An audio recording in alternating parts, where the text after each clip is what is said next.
Oh, waiter. Yes, sir? I'll have some sardines and coleslaw, I think. Some sliced tomatoes with French dressing. And a cold bottle of Pabst Blue Ribbon. Yes, sir. Finest beer served anywhere.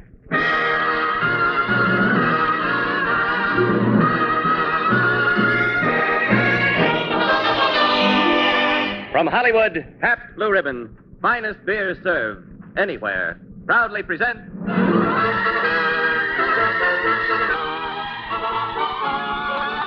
Screen Directors Playhouse, production, The Big Clock, director John Farrell, stars Ray Milland, Maureen O'Sullivan.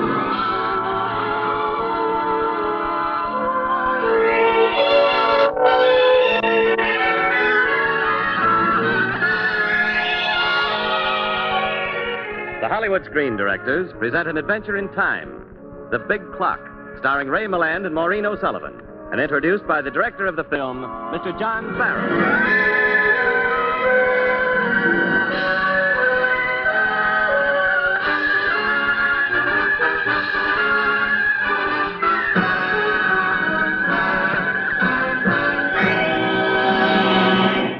When a taste for high adventure is combined with a brilliant intellect, the result is likely to be the stuff that screen directors are made of. In the person of our guest director tonight, we find a sailor, a soldier of fortune, a world-renowned biographer, and the creator of such thrilling films as 2 Years Before the Mast, California, Alias Nick Beale, and tonight's story, The Big Clock. Ladies and gentlemen, Mr. John Farrell.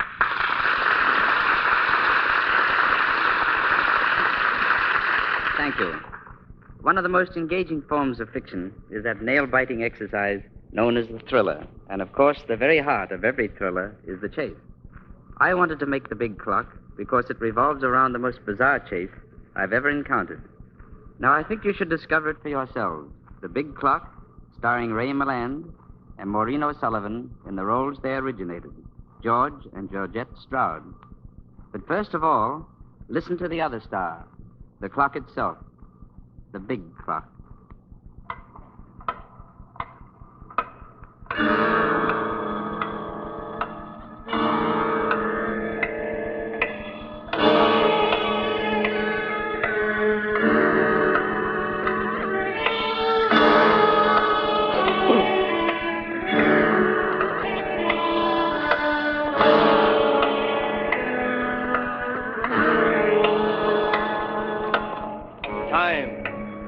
Endless, remorseless, without boundaries. It never stops, it never dies. Perhaps that's why Earl Janeth permitted his mania for clocks. Only time was greater than Janeth, the feudal baron of Janeth Publications, the dictator of a magazine empire, powerful, brilliant, ruthless, and in love with time. That was Earl Janeth. And I was his servant, George Stroud, editor of Crime Ways magazine. There were many magazines and many servants in the Janeth building, and while they seldom saw Janeth, they always saw his clock in the lobby. The Big Clock. My monument to time, George. Time, more precious than gems, more intractable than mountains. Remember that when you see the Big Clock. The clock tower works the machinery of time, and time is working for me. Time is working for Janeth. Now see Steve Hagen. He wants to talk to you. Steve Hagen. Steve was Janeth's teeth and claws, his prime minister, his trigger man. From some journalistic gutter, Janeth had raised him to chief editor. You've displayed quite an unusual talent, George. I mean, your tactics in tracking down 3 killers in the last month. Thanks. We just think our system's a good one. Hasn't failed yet, George. Well, I just want you to know that Janeth Publications values our relationship. I hope the feeling is mutual. Yeah. I'm just crazy about the company. Now, one more thing, George. You're leaving on your vacation tonight. Any special plans? Yep. My wife and I going down to West Virginia on a delayed vacation. It's only taken 7 years. I see. That'll be all, George. For now.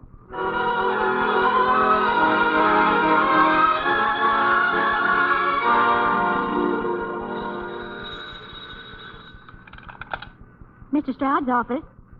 Yes, just a moment. It's your wife. Oh, thanks, Miss Adams. Hello, Georgette. Hello, darling. I have the ticket. The train leaves at 7:20. Right. Meet you at the station. George, you sure you won't let anything happen? Now, what could happen? Oh, I'm afraid of Janeth. We've made plans so many times before, and every time he's made you stay. Please, not this time. Not a chance. Who's more important, my wife or my boss? Who is, George? You, dopey. Now say goodbye. I'll meet you at 7:20. Goodbye, darling. Bye. George. Yes, Steve. Sorry, George. I just talked to Mr. Janet. He wants you to stick with the magazine for the next month. The next month? What about my vacation? Postpone it. Not a chance. Don't you like your job, George? Well, if you want to know, I don't. I'm fed up. But you won't quit. You're part of Janet now. You like his money. You like the prestige. You'll stay. Not this time, Steve. This time, Janet's wrong. Dead wrong. I am never wrong, George. Mr. Janet. George, I have two matters to take up with you. One, a Crime Waves cover proof indicates that you ordered a green banner instead of a red one that I requested. The printer said red didn't fit the color pattern. Steve, would you please dismiss the chief printer on Crime Waves? All right. Now, Mr. Stroud, point number two. Despite the fact that you are a most excellent crime editor and a most amazing finder of missing persons, you have exactly 3 minutes to decide. Either you will give up your vacation temporarily, or get out. I don't need 3 minutes. I don't need 3 seconds. I quit, Janet. I quit.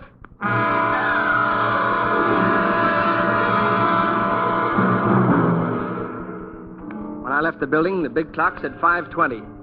I had 2 hours before I met Georgette at the train. I went over to the Van Barth bar for a celebration drink. For the first time in years, I felt free and clean and happy. I was through with Janet and Steve and the whole cruel concentration camp of Janet's publications. But time was having its joke. It began with the girl at the bar, and only time knew where it would end. You're George Stroud, aren't you? She was blonde, beautiful, and expensive looking. I'm Pauline York. Buy me a drink? Why? On the strength of losing your job. I didn't lose my job. I quit. I was in Janet's office when it happened. Hagen's intercom was turned on. Oh, so you know my deepest secrets. We have something in common now. Like what? We both hate Earl Janet. Oh, he's been good enough.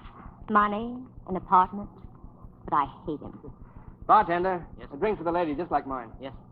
You always drink green drinks. And it reminds me of green ink, and today I love green ink. Janet hates green. He loves clocks, and he hates green. Wonder how he'd feel about a green clock. George. George, you have reason to dislike Janet. Between us, we know a great deal about him. Enough to write his biography, George. You and I. But who'd buy it? Janet. Sorry, that's out of my line. Pardon me. Here's your drink, miss. Fine, just sit here. Oh, all over my dress. Yeah, use my handkerchief. Oh, I'm awfully sorry. Glass just slipped. Oh, it'll be all right. George, I'm afraid your handkerchief is soaked. I'll put it in my bag. You better take this. It fell out of your purse. You wouldn't want to lose a nice check like... It is nice, isn't it? Yeah, $2,000. Signed, Steve Hagen. It's Janet. Steve signs all his checks. It's a lovely gift. You should buy him something in return. What would you suggest?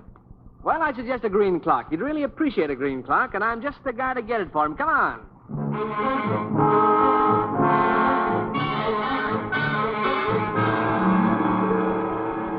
Mister, this is only a second-hand store. We ain't got no green clocks. Oh, it's a shame. You have failed us both. Go hide in the corner. Sorry, Mac. George, there, that brass sundial. If we had a green ribbon... A stroke of genius, my man. Have you any green ribbon? Yeah, I guess so. Tie the ribbon around the brass sundial, and presto. A green clock.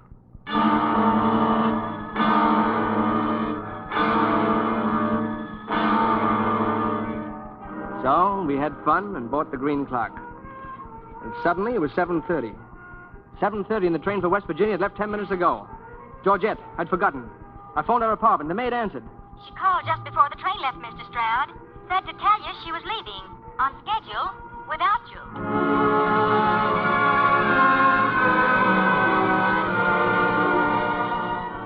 Oh, that's too bad, George. Well, now we might as well spend the evening together. How about my apartment? My maid's on vacation. We'll be alone.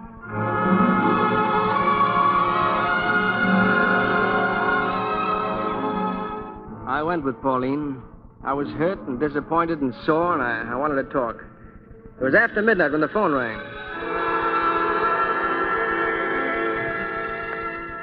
George, you'll have to leave. Why? That was Janet. He's coming right up. It's late anyway. 12:30. Oh, please, George, hurry. Well, we wouldn't want to make Janet unhappy, would we? Please, hurry. Here, take the sundial. Keep it from me to you. All right, but hurry. Wait until you hear the elevator. Then use the stairs. I waited on the stairs, watching the elevator door.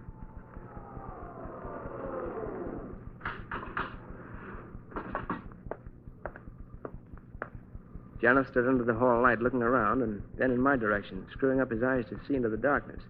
He saw me, but it was too dark to recognize me. Oh, she has another one.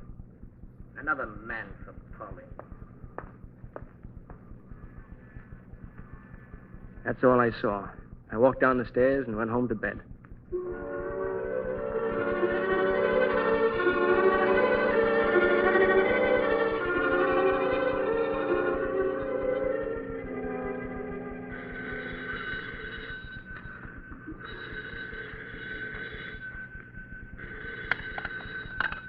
Oh, hello. Steve Hagen, George. We've got a great story for you. I'm sorry, Steve, but I quit. I'm through. Hold on. Mr. Janet wants to speak to you. Hello, George. George, I want you to find someone for me. The trail is still fresh. But I quit, remember? Forget that. This man was in the city last night with a blonde. We know 2 places they visited, the Van Barth Bar and an unidentified second-hand shop. We have reason to believe the man's name is Mr. Green. And, oh, yes, he was carrying a brass sundial with a green ribbon around it. Mr. Green. I was Mr. Green. Me, George Stroud. And Janet was out to find the guy who was playing around with this girl. And when he found him, he'd wreck his life. There was only one person who could cover up my trail. Pauline York. There wasn't any answer. I tried the door. It was open. Pauline was there.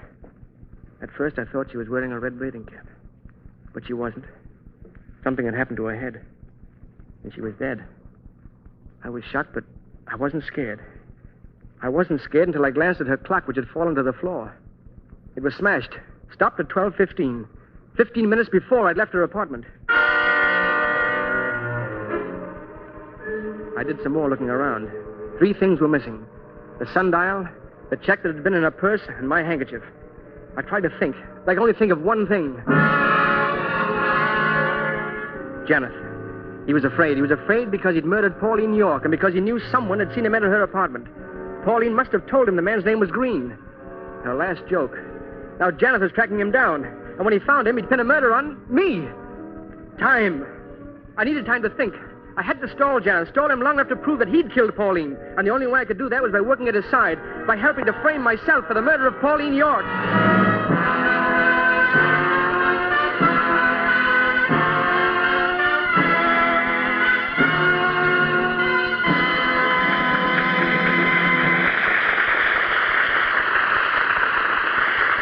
You are listening to Screen Director's Playhouse production of The Big Clock, starring Ray Milland and Maureen O'Sullivan, and introduced by the director of the film, Mr. John Farrow. You are in San Francisco. The cable cars are crowded. You, bristling with energy, decide to walk up that steep hill to your hotel. Whew, what a climb. Finally, you make it. Tired, hot, wringing with perspiration. You enter the bar. A little blue sign catches your eye. Oh, brother, Pabst Blue Ribbon. Finest beer served. Anywhere. Yes, during these hot July days, you're just one of millions of men all over America to whom that Pabst Blue Ribbon sign means welcome relief. For Pabst Blue Ribbon does something more than quench your thirst. It gives you taste. Blue Ribbon taste.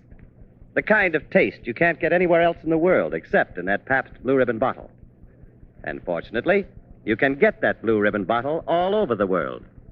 Yes, you hear it everywhere. In San Francisco and St. Augustine and Seattle and San Antonio. Pabst Blue Ribbon. Finest beer served. Anywhere. Your taste will tell you why.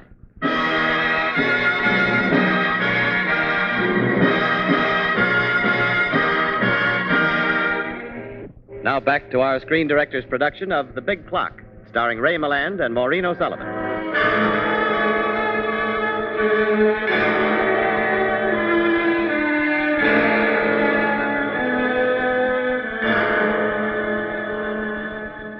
The big clock said 10:30 a.m. when I reached the Janeth building.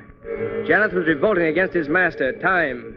He'd made Time stop for Pauline York. If he could, he'd make it stop for his only witness, for Mr. Green, me, George Stroud. And I needed time to think. But Janeth wouldn't give it to me. He told me to start the search immediately, and I had to do it. Time. The big clock spitting out the seconds. Time. The wheels turning, the wheels that locate missing men. Time, if I only had time to make Janet crack, but how? And then the information started coming in. We're on our way, George, on our way. The man Barth hat check girl remembers a guy in a gorgeous blonde, and that guy fits our description of Green.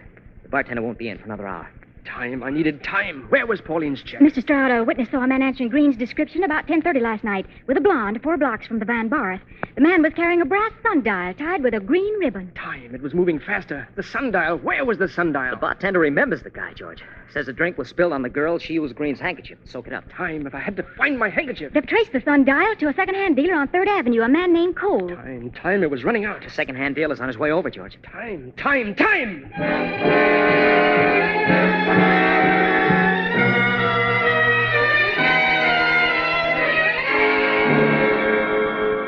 Well, George, when do you think we'll have him? It's only a matter of time, Mr. Janet. Only a matter of time. Only a matter of time. And every second made Janet safer, covering his trail and cutting off my retreat. Now they knew almost every move Green had made. Green and the blonde. They were linked together tight, like the lid of a coffin. Mr. Cole is here, George. Who? The second-hand dealer. Oh, where is he? Reception room B, 3rd floor. Alone? Yeah. I knew you'd want to talk to him. Thanks. Don't make a sound, Mr. Cole. You're the man they're looking for. You don't frighten me. I don't know what you've done, but you don't...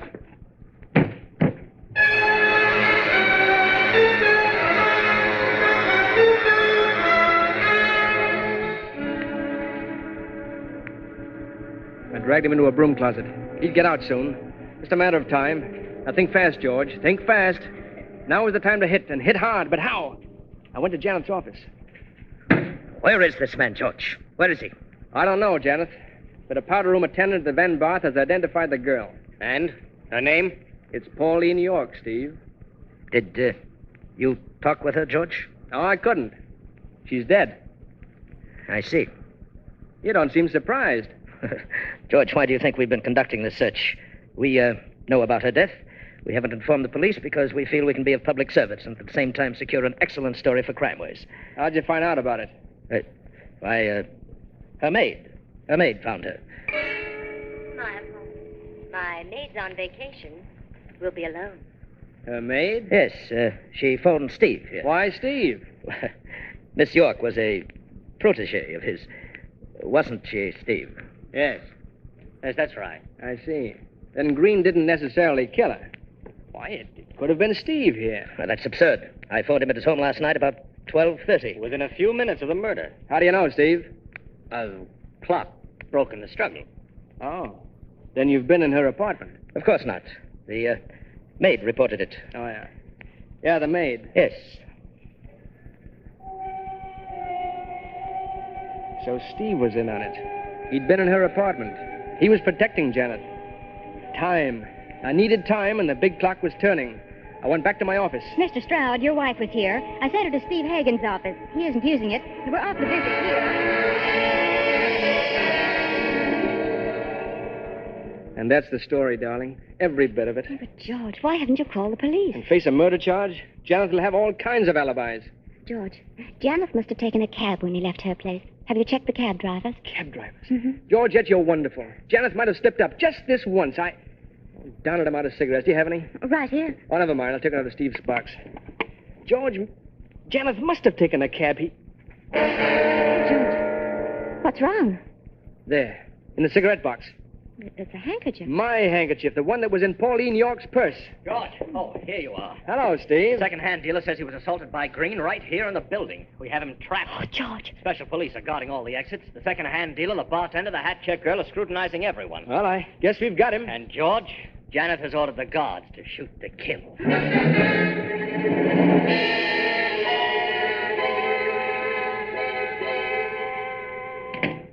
Darling, listen closely. Yes, George. You'll have to check the cab stands. Find out if a driver picked up Janet after 12:30 last night. Where will you be? In the clock tower, in Janet's big clock.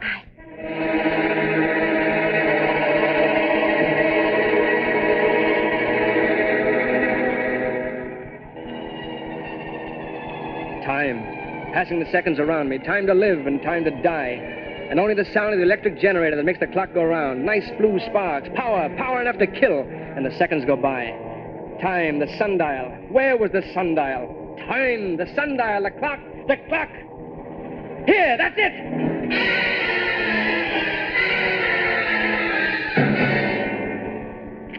George.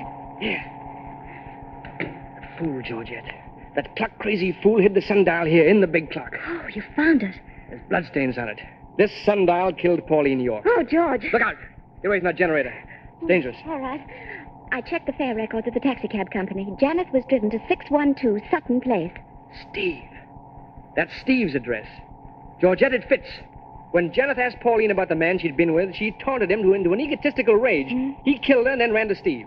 Steve came back to the apartment, set back the clock, tore up the check, and took the handkerchief and the sundial.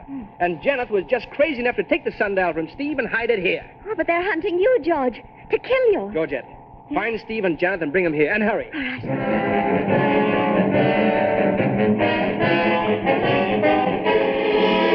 See here, George, what are you doing in the clock? Mr. Janet, Steve, our search is over. We have our murderer. You found him? Where? Right here, Mr. Janet. Steve Hagen. Me? Why, that's preposterous. Is it, Steve? No, you're not Mr. Green, but you did murder Pauline York. Your motive was blackmail. Her bank will verify the fact that she deposited checks signed by you. The man's handkerchief she used at the Van Bath has been found in your cigarette box. The cab company has a record of driving the murderer to your address. That's it, Steve. Yes. Steve, I'm sorry to hear this. But, I want you to know, Steve, that I won't let you down. We'll fight this through for you, no matter how much it costs. Why, you insufferable egomaniac. You think I'll continue to shield you now? George Janet killed Pauline York. He's... Oh! Stand back. You're through, Janet. I'll run. I'll get away. I'll run. The chair, he tripped. George, the generator.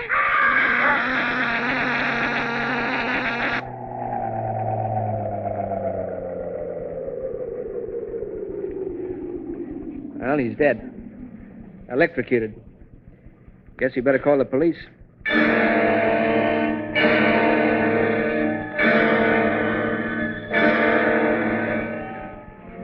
We waited for the police in the lobby, Georgette and I. And I wondered if perhaps Janet hadn't defeated his master, time. The big clock had stopped. Janet had stopped it with his body. Stopped it at midnight. The end of a day. And the beginning of a new one.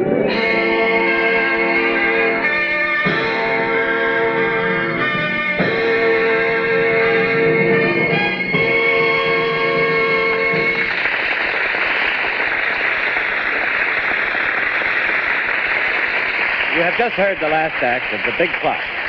In a moment, our stars, Ray Milland and Maureen O'Sullivan, and our screen director, John Farrell, will return to the microphone. Hollywood has changed in the past 15 or 20 years. Today, you'll find that many of the movie stars live in simple, modest homes, tend their own gardens, even in many cases, cook their own meals. When they entertain, like as not, they'll sit around in their backyards, just like you and me, with good friends, good conversation, and good cold bottles of Pabst Blue Ribbon.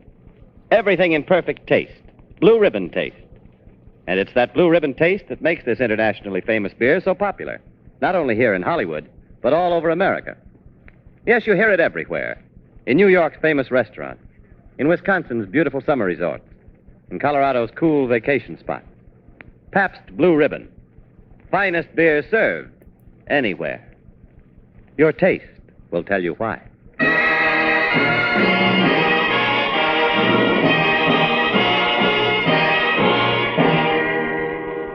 Now, here again are our stars, Ray Milland and Maureen O'Sullivan, and screen director John Farrell. Well, Maureen, how did you like renewing acquaintances with the big clock? Oh, fine, Ray. Except that my part always reminds me of a donut. I'm in there around the edges of the story, but in the middle, nothing. Well, Maureen, John Farrell's the director of the picture. Why not complain to him? Don't be ridiculous. She can't. Why not? Well, we might have an argument. Then Maureen might get angry. And if she gets angry, she might leave the studio and go home. And do you know what she'll find at home? What? John Farrell. I'm married to him. So what's the use of complaining? John, I haven't a complaint in the world. Working under your direction has been an exciting privilege and very much an education. So, thanks, Johnny, and good night. And good night, Maureen. Good night, everyone. Good night. And good night to you, Ray Milland, Maureen O'Sullivan, and John Farrell. Remember, tomorrow begins another weekend. 2 wonderful days to picnic on the beach, swim in the lake, or just relax on your own back porch. Be sure you have plenty of Pabst Blue Ribbon cooling in your refrigerator. Enjoy your holiday with friends and neighbors and Pabst Blue Ribbon. Finest beer served anywhere. Your taste will tell you why.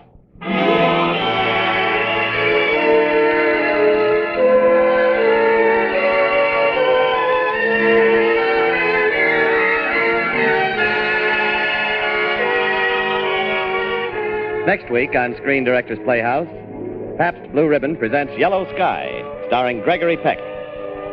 The Big Clock was presented through the courtesy of Paramount Pictures, whose current release is The Great Gatsby, starring Alan Ladd. Ray Milland will soon be seen with Hedy Lamarr in the Paramount picture Copper Canyon, directed by John Farrell, whose next release for Paramount will be Red Hot and Blue, starring Betty Hutton and Victor Mature. Included in tonight's cast were Bill Conrad, Larry Dopkin, Doris Singleton, Tony Barrett, Jewel Rose, Eddie Fields, and Dan Ritz. Kenneth Fearing's novel, The Big Clock, was adapted for radio by Richard Allen Simmons, and original music was composed and conducted by Henry Russell. Screen Directors Playhouse was produced by Howard Wiley, with dramatic direction by Bill Karn. Listen again next week when Pabst Blue Ribbon Beer presents Screen Directors Playhouse. Production, Yellow Sky. Director, William Wellman. Star, Gregory Peck. Screen Directors Playhouse is brought to you by the Pabst Brewing Company of Milwaukee, Wisconsin, Newark, New Jersey, and Peoria, Illinois, and sent your way with the best wishes of the Pabst Blue Ribbon dealers from coast to coast. James Wallington speaking.